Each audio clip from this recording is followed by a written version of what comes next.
Hi, welcome to the Snag. Today I've decided I'm going to start filming weekly.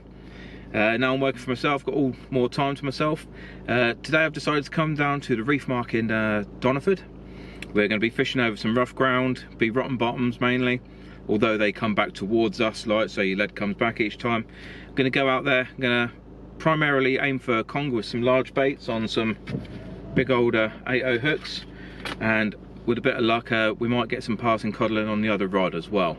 Not quite full cod season yet, but I know there's a few knocking about, as I've had a fair few lately, although not from here. And yeah, let's get down to the beach. Let's set up. Okay, so we've just turned up, just got to the mark. We're going to be fishing from up there. The tide's going to come to this, like sort of just the edge of this ridge here. It won't come all the way up to the boulders. And I thought I'd take you for a little walk on what we're fishing over. So in close here can be good for bass. You can see there's lots of little channels running in the reef here. There's sandy bits. Pick up quite a few codling here in the winter. A lot of people fish this mark low tide, which is over there by the pipeline. It's always good to fish that for a couple of hours either side of low. Don't leave it any longer. You've got a river that runs down there and it can cut you off, depending which way it's running, just to be safe. Actually, I wouldn't fish Doniford on your own for a first time. Certain tides are good, certain tides are not. Locally, there's a few fishing guides. There's myself. I qualified with the Angling Trust last year, although I've been fishing for all of my life. There's the local guide round here in Watchet, Craig Butler.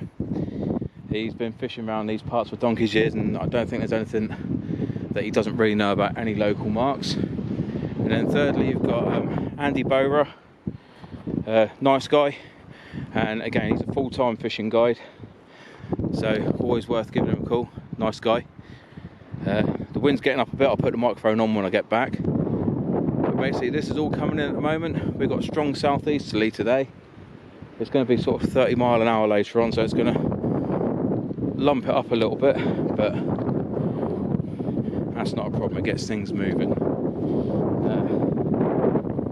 So yeah, we're going to be fishing over this. All the ledges come back towards us, so we should always get our gear back. I'll use a rotten bottom anyway, just in case. And yeah, I wouldn't use braid over this stuff. A lot of people lose stuff and then you come down here and you find tons of it out there. I always use mono here. So it's only a short walk from the car, although it's not always pleasant. There's quite a steep well, what do you call it, walkway down to the beach, and there's not a lot of parking at the top, so if you want to do your fishing, it's always worthwhile turning up early before you come down onto the beach, just to make sure that you get your parking right. Okay, so you can get a lot of weed down here, which is not always ideal, but generally speaking it's in close and you can cast out over it. Sometimes it can be a pain if you're getting a big fish in closely, and today obviously we're fishing mainly for conger eels here. I'm after a large conger. I've got large fish baits I'm going to be putting on. I've got some squid as well, and on the other rod I'll be sending out a bit further with a larger bait, and hopefully there might be a larger cod knocking about. I wouldn't bet on it just yet, but over there we've got mud flats. Let's see if we can just zoom in on that. So that's Hellwell Bay just over there. Again, the tide can cut you off here, so you've got to be super careful on the tides you choose. Neap tides are always best here. And obviously prevailing winds can lump up the sea massively. Tide doesn't hang about on the Bristol Channel. I think it's the second largest rise and fall in the world. And here it comes in something silly like 1.2 yards a minute. And that's over the broken reef ground.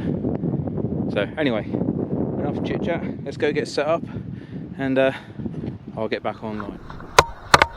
So I've just set up, and today for the conger selected basically a long pulley rig. The hook length is about 3 foot, 3.5 foot maybe. I've got an 8/0 cedar on the bottom with a wide gape, and just a bit further up we've got the 6/0 mustard Viking uptide, which is my normal choice of hook, but I didn't have any 8/0s, so I'm using the Cedrus today. It's gone to a rotten bottom, which I just pinged. That'll be out there just in case, but that's going to be soaking a nice large bait.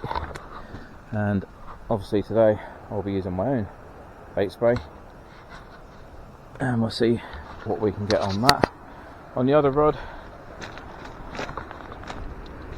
using a short hook length to a 5/0. That's a, oh sorry, the pulley rig was a 80-pound rig body and hook length. This is 100-pound and 150-pound on there. I like to go heavy on the running edges just because sometimes they get caught up a bit more. Gives them a bit more get out, as it were, in case it rubs and stuff like that. So I tend to go heavy here. Anything with a reef mark like that, always tend to go heavy. You get a big fish on, it's dragging along the bottom, or it's super toothy. Even large cod, they got some good teeth on them. Last thing you'll want to do is go too thin and then lose it all. As you can see, some of the channels over there are starting to fill up nicely now. It comes in from the right there, and before long, where all of this weed is and the groin, the water's going to come up to just in front of that tide line, I would think today. On tides for fishing, it's a 9.1. Like I say, it's a large neap tide. So again, I wouldn't come here without a fishing guide. It's one of those marks where you can end up in trouble real quick, as you can with kilv and lil stock if you get wrong. Right, I'll carry on setting up and then we'll do some fishing. That should be in soon. It's not going to be long. So I'll just do some bait ups and then we're good to go.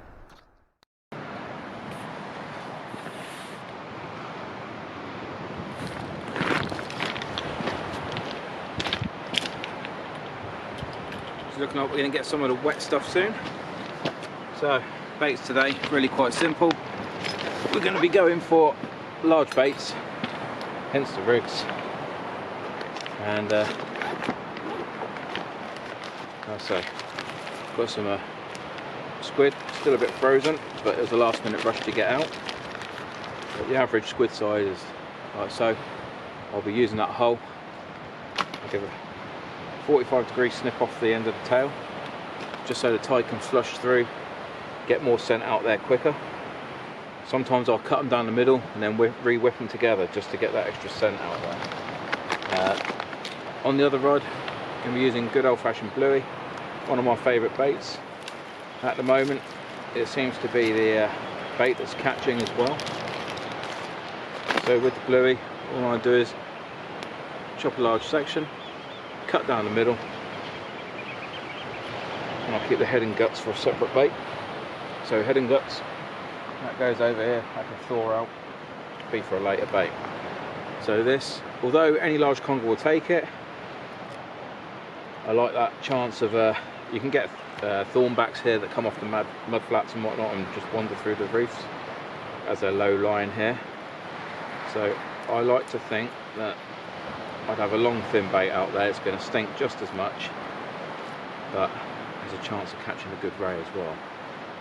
End of the day, although I'm here to catch conger, I'm happy to catch any good fish. So there we go, that's it, cut in half. In the water, these are twice as oily as mackerel, so I really like them, to be fair, they're great. With that, I'm going to be doing half a squid as well.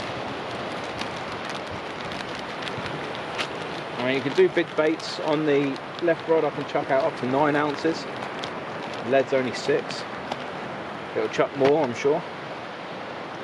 Moved over to Tronic's rod, so I've got rid of the Sentries. I've just sold my last one to a friend, Jack. That's the Graphics Super Match. Great rod, great all-round rod, but moved away from it. I like the Sentries. I like the Tronic's Pro rods more, sorry. So okay, and all I'm going to do is just whip these together. He says, got the thin bait elastic out, wrong one, thin one. I've got a thick one in there somewhere. So I'll whip the squid up along the edge of the actual cut fish, just to delay a bit of the bleed out. You're still going to get plenty from the rest of it. It just lets it seep out a little bit more over time. here on Doniford. There's a lot of history here as well. All during World War II. There's lots of stuff about the Americans. But watch, it's like just round the corner. It's literally a flick of the tail, and it goes back over 1,000 years. With that, if you come along here, lots of people come onto Doniford and they come fossil finding. I came here fishing the other week and I found 2 old fossils. That was Phil Riches and Gary Bickers. If you're watching, guys, you're welcome. 2 nice guys.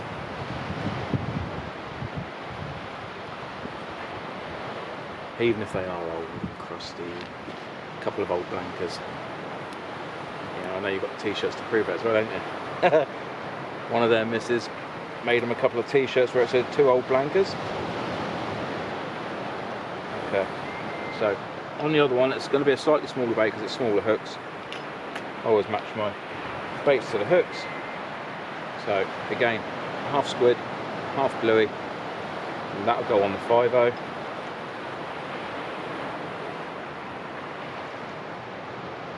With this being quite a bit thinner and a bit smaller, gives a chance for some of the smaller fish to get on there. You can get some nice bass here as well. More of a summer thing. You can get a few knocking about over winter. I've never had them above maybe 5.5 pound, I think. There's lots of schoolie bass here, so if you come down here with small hooks, these rock pools are absolutely alive. It's filling in nicely down there at the moment. I'm not quite sure if you can see. Just adjust the angle in that. But anyway, so one bait for the large hooks, that one for the running ledger. So it's for later.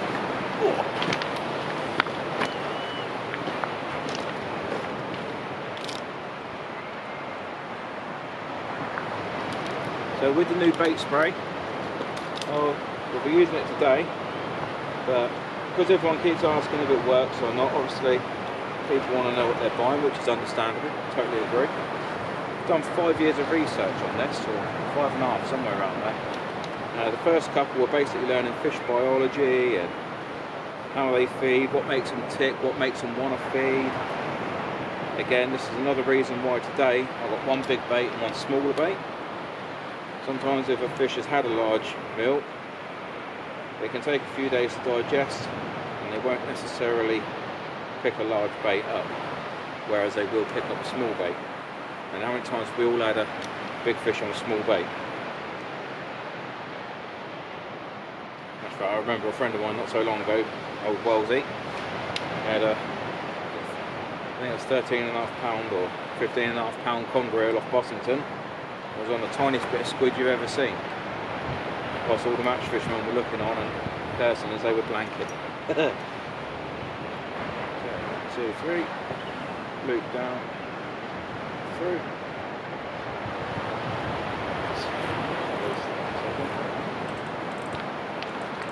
Okay, so with that, that's my first bait.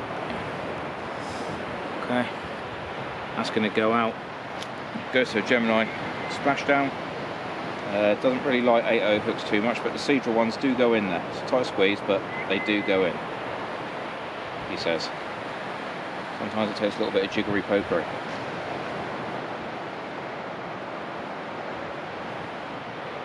Okay, there we go. So that's in, that'll sit nicely. And put the old rotten bottom up as well. Speaking of rotten bottom, I've had one of them today. Must be that full fire up. Just what you wanted to know, wasn't it, eh? Well, let's put this on the right way. Not that way, come on. That's it. Seems to be all butterfingers today. Okay, so one pulley rig with a bluey and squid bait, ready for hopefully some large eels. I want double figures at least. More than possible from this mark. Had them to 27 here. Generally speaking, the average is probably about £6. You do get smaller ones, but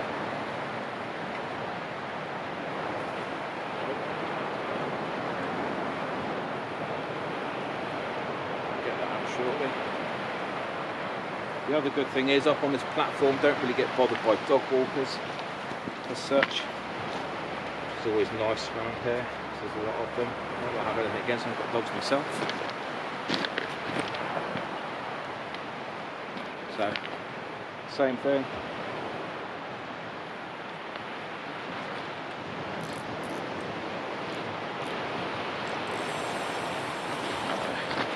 So again, same on the running ledger rig. Oh, I'm also using a gripless weight here. I like it to find somewhere to sit. So just hook it through the squid, as you can see. And, find the end of the bait elastic. There he is. Okay. So put the head end of the shank on really quickly. That's it, and then just a small bit as we go down, just to make sure it stays in place.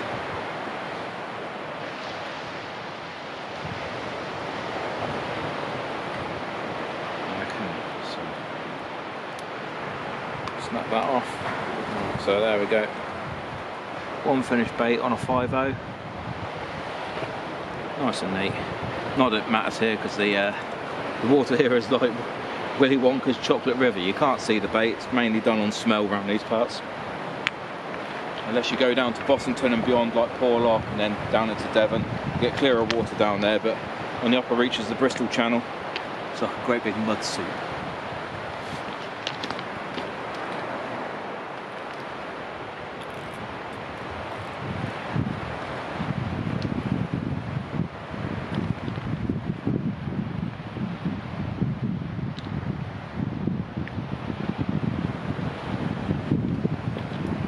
Using fixed spools today.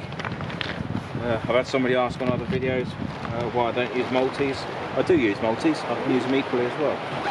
But on a rough ground mark, they've got a slower retrieve. They don't pull in as much as quick. You can't get the fish up as quick. Quite frankly, when it goes into dark, you don't want all the overruns or hassle if you do fuck up. Oh, excuse my French. But yeah. It's just not worth the hassle sometimes, and it's a slower retrieve, like I say, so I don't want to get snagged up. So I've got a quicker retrieve on these. It's the Okuma 8Ks. Never had a problem with them. They've got to be about 5-year-old now. Tonight running 22-pound mono with a 80-pound shock leader. And seems to do the job. Like I said, I've never had a blip with them. I've landed some good fish with it. I've had a lot of pen reels and they've been going wrong, like Surf Blaster 3. I know several people that have had a problem with the bearings on the roller bearing. Get all crusty even when they clean them up, and they've had replacements. A good friend of mine being one of them. And then I've had other friends like have things mess up on them, the worm screws, which also went on my son's. We literally, brand new, second time out, hasn't been dropped or anything else. I always carry most of the stuff to the beach. And then, let's say he pulled in his first smooth hound. Then next thing you know, he went to cast out. And he was reeling in the next smooth hound, and it was going hard in places. The worm screw had bent out of place. Hasn't pulled out a snag, hasn't done anything, hasn't dropped it. It's just bent somehow. So really not quite sure on that one. But credit where credit's due. Went into speed bait. They instantly replaced it in mine head. No quibbles whatsoever. Trees have just switched it over. Yeah, can't knock service like that, can you? Also, all my bait today, that's from Speed Bait. The Weber family, nice guys. Top bait as well. Blue's always fresh. Nothing's ever really, bad. I've never had a bad bait from now, I don't think. Just trying to think back. No, I haven't had bad baits from there at all. Unlike some other tackle shops, but I guess you get that, don't you? I mainly buy bluey from there. I do buy mackerel as well, but let's just adjust this camera. It's on the bits.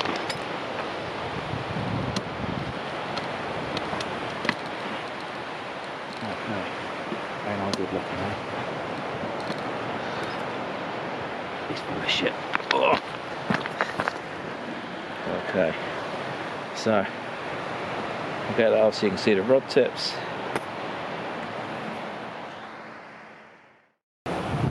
Okay, so we're going to try and show you the oil slicks. There's one out there. That's from, oh, 2 seconds, losing focus, sorry. Doesn't like it. Come on, get smart. You have a smart camera, it's not so smart. Okay, so that's one oil slick out there. Before it goes out of focus again, typical. And you've got a second one just out in front now that's leaching off these baits. Can't quite see it. But anyway, we've got 2 nice large oil slicks out there now.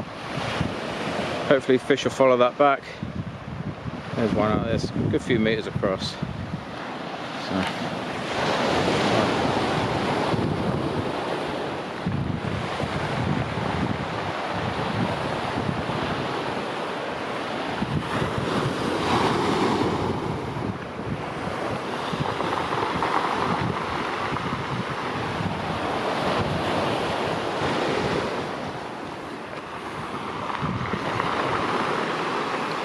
A few spots of rain coming.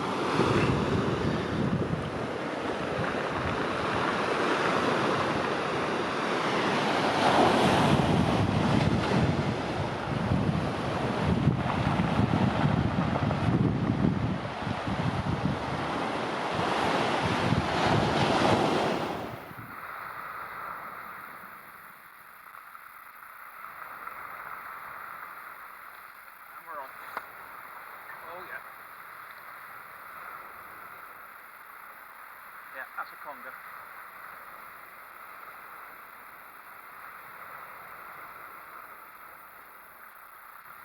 Banging away inside that.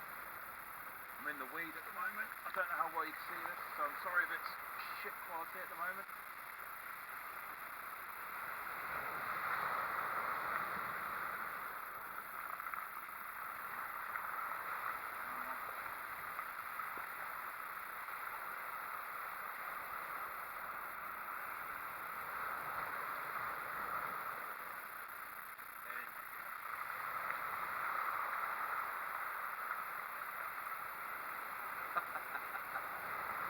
It's not a Conger, but it's something that we all like to see. Well, that is not a bad fucking high catch. Let me just set the clutch on the other one. We're going to have to go down there and do this. Oh shit, too much. I'll take the other camera for this, just because it's more mobile. Be back in a minute. Come on. Okay, so make our way down. And we got ourselves a nice bass. Check that lovely little specimen out, eh? Wow, beautiful. So we'll get a wade as well. I'll just put you guys up here for a second. Sorry, I know it's a pain in the arse with the whole moving about and everything. Right, let's just get the team up. So, as you can see, oh, 5-0, clean through the corner of the mouth there. There you go, stunning. What a lovely fish.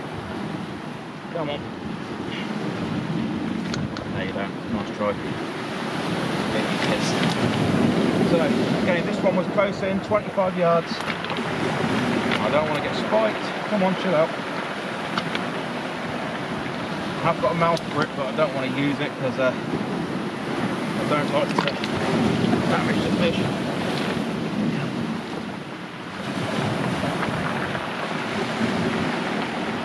Especially bass. I always take the utmost care with them, obviously.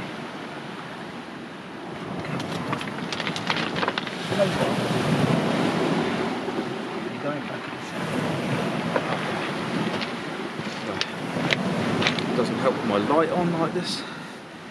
2 seconds. So, look at that. Prime Bristol Channel bass. Again, that was on fish. And that's with my bait spray as well. So super happy to see that. I'm going to go put it back now. And let me just blind myself at the same time with the headlight. Okay, so look at that. Absolutely lovely. Probably about 4.5, no, more than that, 5. I'll quickly weigh it, and then we know for sure.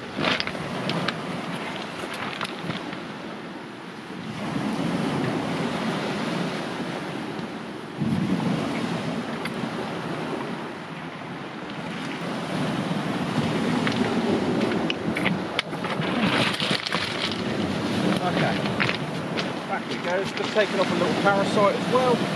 One last look, £5.2.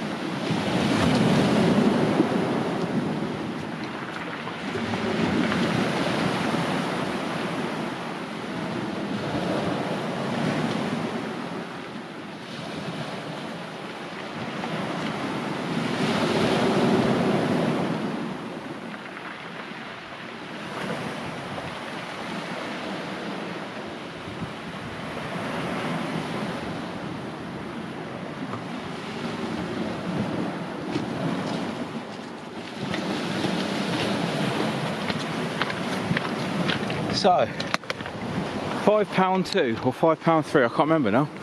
It was one of the two, either way. I've got it on the other one up the top. I'll find out. Cut off a little parasite as well for it. Oh shit! Slip on the weed. Ouch. And yeah, swam back strong. Trying to climb with a camera and a T-bar. It's not recommended for the over 40s.